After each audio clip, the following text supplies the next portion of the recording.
Hello Honey's, நான் உங்கள் woodland angel. எங்கேயும் கதல் எப்போதும் கதை அப்படின்ற சீரீஸோட அடுத்த பாட்டு தான் பார்க்க போகிறோம். இந்த பாட்டில் எடுத்தோடனே நம்மளுடைய ஹட்டை தான் கட்டுறாங்க. அந்த இடத்துல ஹீரோ வந்துட்டு தன்னுடைய குட்டி பையனை வந்து ஹக் பண்ணிக்கிட்டு எங்கேப்பா தொலைஞ்சு போனேன் அப்படின்னா, நான் இந்த மாதிரி அம்மாலாம் தொலைஞ்சு போவாங்கன்னு சொன்னீங்களே, அந்த வழியாக நான் போனேன்ப்பா, அந்த இடத்துல போய் மாட்டிக்கிட்டேன்ப்பா. அப்போ வந்து ஒரு ஸ்னேக் வந்து என்னை துரத்திட்டு வந்துச்சு.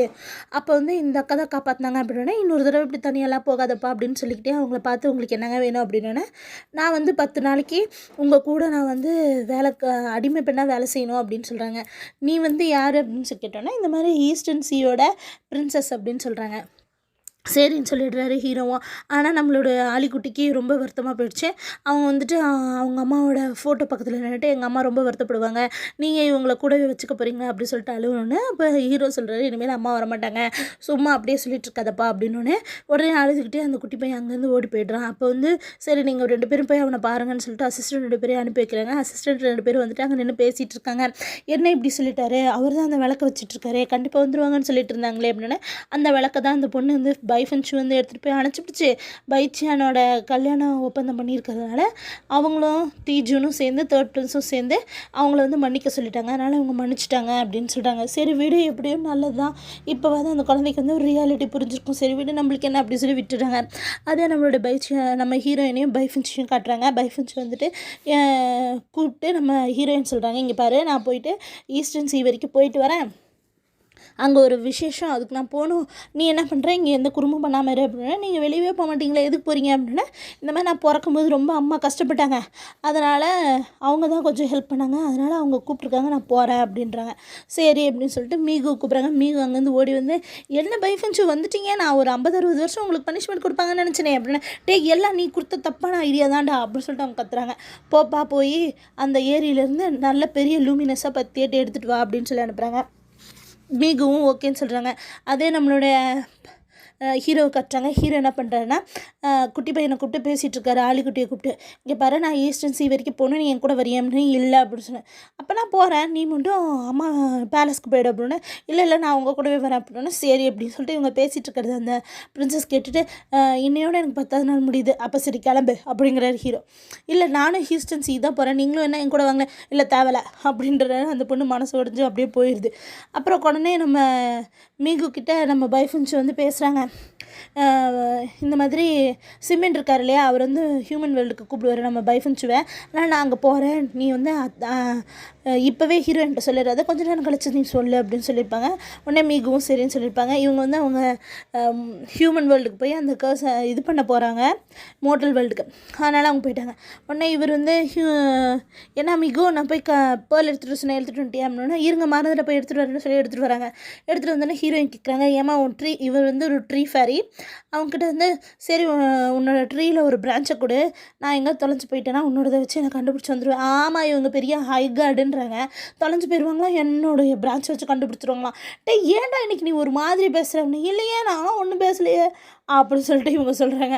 அதே நம்மளுடைய சிமினை கட்டுறாங்க. சிமின் வந்து நம்மளுடைய தீஜுன் இருக்கிற இடத்துல பைஃபன்ச்சுவை கொண்டு வந்து விட்டுறாங்க. அவர் தீஜுன் வந்து இப்போ ஹியூமன் வேர்ல்டில் கிங்காக இருக்கார். அவருக்கு கிட்டத்தட்ட ஒரு 7 ஒய்ஃப் இருக்க மாதிரி இதில் காட்டிருக்காங்க. அதில் வந்து ஒரு ஒய்ஃபை தான் நம்மளுடைய பைஃபன்ச்சுவை கட்டுறாங்க. அந்த பைஃபன்ச்சு வந்து என்ன சொல்கிறாங்கன்னா, இதில் இருக்க ஒரு பொண்ணு இப்போ அந்த சிமின் சொல்கிறார் பைஃபன்ச்சுக்கிட்ட, இதில் இருக்க ஒரு பொண்ணு தண்ணியில் விழுகும், அந்த டைமில் தான் நீங்கள் அவங்களுக்குள்ளே போயிடணும் அப்படின்னு சொல்கிறாங்க. அதேமாதிரி அவங்க தண்ணியில் விழுகவும் நம்மளோட பைஃபன்ச்சு அங்கே போயிடுறாங்க. அப்போ வந்துட்டு பேலஸில் இருக்க ப்ரொசீஜரெல்லாம் உங்களுக்கு தெரியும் தானே அப்படின்னு சொல்லிட்டு சிமின் வந்து அன்றைக்கி நைட்டு வந்து கேட்குறாரு. ஆமாம், நான் கொஞ்ச நாள் வந்து அவரோட பேலஸில் இருந்ததுனால எனக்கு ஓரளவு தெரியுது அப்படின்னு. உன் நெத்தியில் இருக்க பூவை மட்டும் ஏதாவது ஒன்று செஞ்சலாம். இல்லை எங்கள் அத்தைக்கு பிடிச்ச போது நான் விட்டுடலாம் அப்படிங்கிறாங்க. அந்த பூ தான் ஒரு பிரச்சனையாக மாறிடுது அடுத்த நாளே. அவங்க பார்த்துட்டு இந்த பொண்ணு யார் புதுசாக இருக்குது அப்படிங்க. இது புதுசாலாம் இல்லை, அங்கே வந்திருக்க அந்த இவங்க தான் தீஜனோட மனைவிகளில் இவங்களும் ஒருத்தங்க அப்படின்னு சொல்லிட்டு இவங்களாம் சொல்லிக்கிட்டு இருக்காங்க. அதே மாதிரி அந்த சீனியர்ஸ் எல்லாம் இருப்பாங்களா அந்த மனைவிகளில், அவங்கெல்லாம் வந்துட்டு என்ன ஒன்று இப்படி ஒரு மார்க் இருக்குது, இது போச்சு, இது ஒரு டீமன் மார்க் அப்படின்னு சொல்லிட்டு எல்லாம் பயமுறுத்துறாங்க. அதே மாதிரி இவங்ககிட்டையும் அந்த நம்ம தீஜனும் வரவே மாட்டேங்கிறாரு. அப்போ ஒரு நாள் இவர் தான் வரமாட்டேங்கிறாரு, நாமளாவது எதாவது செய்யலாம் அப்படின்னு சொல்லிட்டு நம்மளோட பைஃபன்ச்சு என்ன பண்ணுறாங்க, அவர் வரும்போது ஒரு நார்மலான ஒரு மெய்டு மாதிரி ட்ரெஸ்ஸை போட்டுட்டு போய் அவங்க முன்னாடி நிற்கிறாங்க. தீஜுன் பார்க்கவே இல்லை. தீஜுன் பார்க்கல. ஆனால் அங்கே அந்த சீனியர் ஒய்ஃபில் ஒருத்தவங்க பார்த்துட்டு இனிமேல் நீ வீட்டை விட்டு வெளியே வரக்கூடாது அப்படின்னு சொல்லி பனிஷ்மெண்ட் கொடுத்துறாங்க, அவங்க ரூம்லேருந்து வெளியே வரக்கூடாதுன்னு. அதை வந்துட்டு இவங்க ரொம்ப வருத்தத்தோடு பார்த்துட்ருக்காங்க. அதே நம்மளுடைய ஜியானை கட்டுறாங்க. ஜியான் வந்துட்டு என்ன பண்ணுறாருன்னா அங்கே உட்காந்து பீச் சாப்பிட்டுட்டு இருக்காரு. அந்த சமயத்தில் செகண்ட் பிரின்ஸ் இருக்கார்ல, அவர் வந்து தயவு செஞ்சு எனக்கு கொஞ்சம் பீச் கொடுங்க, என் மனைவிக்கு வந்து இப்போ பிரசவத்தினால வர டேஸ்ட்டுக்காக அதை கேட்குறாங்க, ப்ளீஸ் கொடுங்க, அவங்களுக்கு ஆசையாக இருக்காமோ அப்படின்னோடனே சரின்னு சொல்லிட்டு எடுத்துகிட்டு வந்து கொடுக்குறாரு. ஃபஸ்ட்டு கொடுக்க மாட்டேன்னு சொல்கிறாரு. அப்புறம் அவங்க கேட்டோன்னே இந்த மாதிரி பிரசவத்துக்காக கேட்குறாங்க அப்படின்னு கொடுத்துட்றாங்க. அதே கொஞ்சம் நேரம் கழிச்சு மீகு கிட்ட வந்து நம்மளுடைய ஸ்னேக் இருக்காங்கல்ல, ப்ளூ ஸ்னேக்கு, அவங்க வந்து மீகு கிட்ட வந்து கேட்குறாங்க ஹீரோயினை பார்க்கணும்னு சொல்லிட்டு. ஆனால் இவங்க பார்க்க வரக்கூடாதுன்னு சொல்லி திட்டி அனுப்பிச்சிட்றாங்க. அதே நம்மளோட ஹீரோவை கட்டுறாங்க. இப்போ ஹீரோ வந்துட்டு இப்போ வந்து ஈஸ்டர்ன் சீக்கு வந்துட்டு நம்ம ஆலிக்குட்டியை கூப்பிட்டு ஆலிக்குட்டிட்டு சொல்கிறாரு, நீ போய் ரூமில் பத்திரமா இருக்கணும், நான் அப்பா கொஞ்சம் நேரம் கழிச்சு வரேன் அப்படின்னு. இங்கே பாருங்கள், லேட்டாக வராதிங்க, அம்மா ரொம்ப வருத்தப்படுவாங்க, அம்மாவுக்கு தெரிஞ்சா நான் ரூமில் இருப்பேன் அப்படின்னு. இங்கே பாருப்பா, சும்மா அம்மா அம்மான்னு சொல்லிட்டே இருக்காது, இனிமேல் அம்மா வர மாட்டாங்க, நான் சொன்னேன் தானே அப்படின்றாங்க. அப்போ வந்து ஆலிக்குட்டி சொல்லுது, நீங்கள் எது சொல்லலை கேட்குறேன்ப்பா, நான் இந்த ஒரு விஷயத்தை தவிர, ஏன்னா என் மனசில் தோணுதுப்பா அம்மா திரும்ப வந்துடுவாங்கன்ட்டு அப்படின்னு அவன் சொல்கிறான். அவங்க அப்பாவுக்கு ரொம்ப, அதாவது நம்ம ஹீரோக்கு ரொம்ப வருத்தமாக இருக்குது. ஆனாலும் அவர் ஒன்றுமே சொல்லாமல் அந்த இடத்த விட்டு கிளம்பிடுறாரு. அதே ஈஸ்டர்ன் சீல இருக்க அந்த கிங் இருக்கார்ல, அவர் வந்து என்ன பண்ணுறாருன்னா அந்த பிரின்சஸ்கிட்ட பேசுகிறாரு. அந்த பிரின்சஸ் சொல்லுது, ஹீரோ வந்திருக்காரு, எனக்கு ஹீரோ ரொம்ப பிடிச்சிருக்கு அப்படின்னு சொல்லிட்டு. 10 நாள் நான் அங்கே தான் இருந்தேன் அப்படின்னுலாம் சொல்லும்போது, சரி உனக்கு பிடிச்சிருக்கா, சரி வேணால் நீ ட்ரை பண்ணிப்பாரு, ஆனால் அவங்க வந்து பைச்சியானுக்கு வந்து நிச்சயிக்கப்பட்டவங்க அப்படின்னு சொல்கிறாங்க. இல்லை நான் கண்டிப்பாக ட்ரை பண்ணி பார்ப்பேன் அப்படின்னா, சரி இந்த க்ரீமை போட்டு இன்றைக்கி வந்து டான்ஸ் ஆடு, உன் மேலே ஒரு நல்ல அபிப்பிராயம் வந்துடும் அப்படின்னு சொல்லிட்டு அவர் ஒரு க்ரீமை கொடுத்துட்டு போகிறாரு. அதே நம்ம ஹீரோ வந்து பீச் வுட்ஸ் வழியாக வந்துகிட்ருக்காரு. அப்போ வந்து பழசாக நம்ம சூசு கூட நடந்ததெல்லாம் நினச்சி பார்த்துக்கிட்டே வந்துக்கிட்டு இருக்காரு. அந்த சமயத்தில் நம்ம ஹீரோயின் வந்து நம்மளோட ஹீரோவை பார்த்துட்றாங்க. வா சூப்பர் பையன் அப்படின்னு சொல்லிட்டு அங்கே இருக்க சரக்கு விறக்கு சாப்பிட்டு அந்த போதையில் என்ன பண்ணிடுறாங்க, அவங்களே கீழே விழுகிற மாதிரி ஆக்டிங் பண்ணுறாங்க. அப்போ வந்து ஹீரோ வந்துட்டு அவங்கள பிடிக்கலான்னு வந்து பிடிச்சிடுறாரு. இவருக்கு தான் நம்மளோட ஹீரோயினை நல்லா தெரியுமே, வா சூசுவா அப்படின்னு சொல்லிட்டு அவரே கீஸ் பண்ண வர்றாரு. ஆனால் நம்ம ஹீரோயின் என்ன நினச்சிக்கிறாங்க, நம்ம வந்து அவன் மேலே ஒரு ஸ்பெல்லை போடலாம், அப்போ தான் அவன் நம்ம கூட ரொமான்ஸ் பண்ணுவான் அப்படின்னு சொல்லிட்டு. அப்போ அந்த ஸ்பெல்லையும் போட்டுடுறாங்க. அவங்களே ரொமான்ஸ் பண்ணுறது தான் வராங்க, ஹீரோவும் 100% ஓகேன்னு சொல்லிட்டு வராரு. ஆனால் அந்த சமயத்தில் திடீர்னு ஹீரோயினுக்கு வந்து இல்லை வேண்டாம் அப்படின்னு தோணிடுது. உடனே அவங்க என்ன பண்ணிடுறாங்க, அந்த மேஜிக் மூலமாக அங்கே வந்து மறைஞ்சு போய்ட்றாங்க. இப்போ தான் திடீர்னு நம்ம ஹீரோவுக்கு சூசு தானே அப்படின்னு சொல்லிட்டு தேடுறாரு, சூசுன்ட்டு.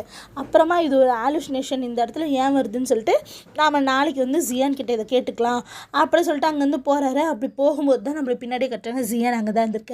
அதே அடுத்த நாள் காலையில் பொழுது விடிஞ்சோடனே, நேற்று உன்னோட சரக்கை சாப்பிட்டு நான் தூங்கிட்டேன், கனவுல ஒரு அழகான பையன் வந்தான், அவனோட நான் அந்த ஸ்பெல் போட்டு ரொமான்ஸ் பண்ணுற மாதிரி கனவு வந்துச்சு அப்படின்னா, அந்த பையனோட மூஞ்ச பார்த்தியா அப்படின்னு நம்ம ஹீரோ நம்ம ஜியான் கேட்கும்போது, எங்கே உன் சரக்கு தான் அவ்வளோ ஸ்ட்ராங்காக இருக்கேன், அதனால் எனக்கு அவனோட மூஞ்சே ஒழுங்காக தெரியல, ஆனால் அவன் க்ளூமியாக ட்ரெஸ் போட்டிருந்தான் அப்படின்னு சொல்கிறாங்க.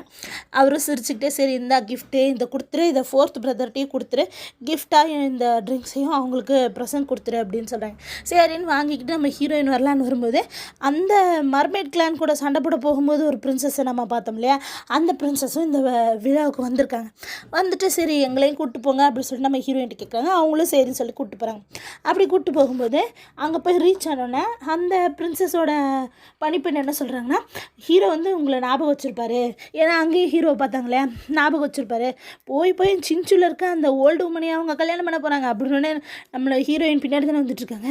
என்னது ஓல்டு உமனா, அடப்போங்க இவங்க கூடலாம் நம்ம போக வேண்டாம் அப்படின்னு சொல்லிட்டு இவங்கெல்லாம் ஃப்ரண்ட் பக்கமாக என்ட்ரன்ஸில் போய்கிட்டு இருக்கும்போது இவங்க பேக் சைட் போய்ட்றாங்க நம்ம ஹீரோயின்.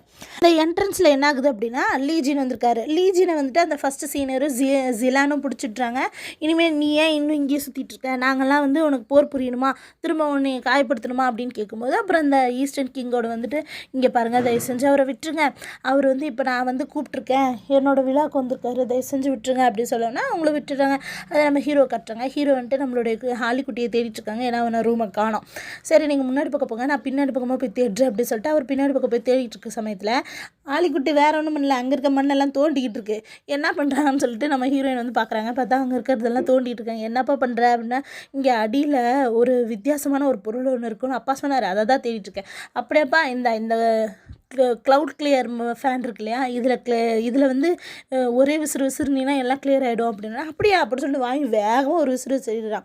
ஹீரோயினுக்காக தான் கண்ணில் காயப்பட்டிருக்கும் இல்லையா, அதுக்காக அவங்க வந்து லில்லியெல்லாம் மேலே போட்டு அந்த டூமை வந்து டல்லாக்கி விட்டுருப்பாங்க, லைட்டை வந்து.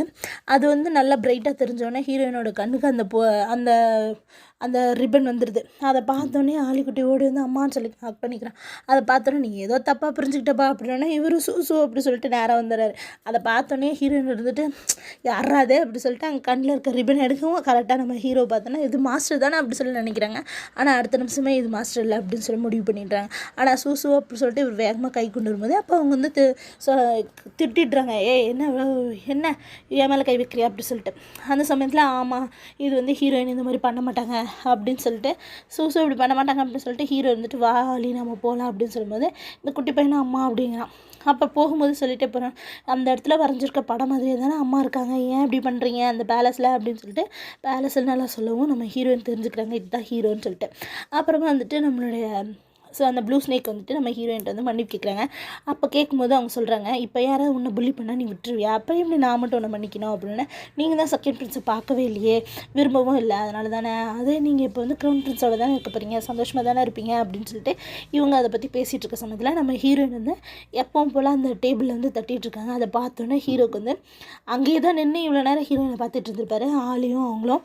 அப்போ அதை பார்த்துட்டு இதே மாதிரி தானே ஹீரோயினும் செய்வாங்க அப்படின்னு சொல்லிட்டு நினச்சி பார்க்குறாங்க. அதுக்கப்புறம் திரும்ப ஹீரோயின் வந்துட்டு அந்த ஃபேன் எடுத்து அவங்களுடைய முகத்தில் இப்படி வச்சு செய்வாங்க. அதையும் பார்த்துட்டு இதே மாதிரி நாம் முன்னாடியே பார்த்துருப்போம்ல அந்த மாதிரி காமிச்சோன்னா அவருக்கு வந்து அவ்வளோ ஒரு ஷாக் ஆகிடுது. அதை பார்த்துட்டே இருக்காங்க. அந்த சமயத்தில் கையிலையும் அந்த ஹெல் ஃபயரோட காயம் இருக்குது. அதை பார்த்தோன்னே அவர் கன்ஃபார்மாக பண்ணிட்டு செம்மையாக அழுறாரு. அந்த சமயத்தில் அந்த குட்டி பையன் ஓடி போய் அம்மா எப்போ நம்ம பேலஸ்க்கு போகலான்ட்டு ஓடி போய் கேட்குது. உடனே வந்துட்டு இவரும் கரெக்டாக ஆமாம் நம்மளை விட்டு அம்மா இருக்க மாட்டாங்க, இனிமேல் நம்ம கூட தான் இருப்பாங்க அப்படின்னோடனே ஆமாம் நீ நல்ல டைமுக்கு தான் வந்தேன், உன்னை விட நான் வந்து 900 வருஷத்துக்கு மூத்தவன், 900,000 வருஷத்துக்கு மூத்தவன், நீ என்னை ஆண்டின்னு தான் சொல்லணும்னு. என்ன பைச்சியன் இப்படி சொல்கிற, பையன் வந்து உன்னை அம்மான்னு என் பையன் உன்னை அம்மான்னு கூப்பிட்றான், நான் எப்படி உன்னை ஆண்டின்னு கூப்பிட முடியும் அப்படின்னு ஒரு ஷாக் ஆகிடுது அந்த அம்மா. அப்புறம் உடனே வந்துட்டு இவங்களும் வந்துட்டு ஆமாம் நீ அப்படி கூப்பிட முடியாது தான் அப்படின்னு சொல்லிட்டு இவங்க நின்றுட்டுருக்கும்போது அந்த குட்டி பையன் நீங்கள் எப்போ பேலஸ்க்கு போகலாம், நாளைக்கு நம்ம போகலாமா அப்படி சொல்லிட்டு இவங்க பேசிகிட்டு இருக்காங்க. இதோட இந்த பாட்டு முடியுது. அடுத்தடுத்த பாட்டை பார்க்குறதுக்கு என் சேனலை சப்ஸ்கிரைப் பண்ணுங்கள். தேங்க்யூ.